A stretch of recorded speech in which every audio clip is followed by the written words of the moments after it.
এক নম্বর আলেম মুসলিমের হাদিস এক নম্বর কি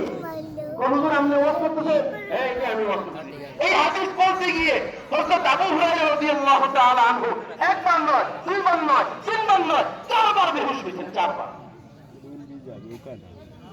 আবু হুরায়রা রাদিয়াল্লাহু তাআলা আনহু হাদিস বলতে গিয়ে চারবার বেহুশ হয়েছেন সহিহ মুসলিমের হাদিস সুম্মা নাসা গালাত সাতান সাদিসা হযরত আবু হুরায়রার ভিতরে আসছে হায় রে এই হাদিসের ভিতরে আলেমের কথা আসছে যে আলেম মানুষকে দেখানোর জন্য শিখছে ওই আলেমকে অপর করে জাহান্নামে ফেলবে আমি আবু হুরায়রার অবস্থা কি হবে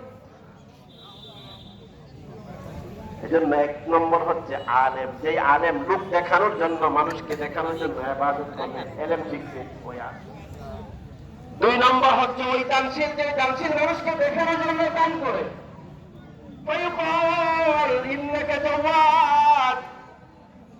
তুমি কেন দান করছো তোমাকে বলা হবে তুমি দানশীল এরপরে বলা হচ্ছে ওই মুজাহিদ সেই মুজাহিদ জিহাদ করে বাহাদুরি দেখানোর জন্য বাহাদুরি দেখানোর জন্য আমি মরলে আমার মানুষ বাহাদুর বলবে আমার সন্তানদেরকে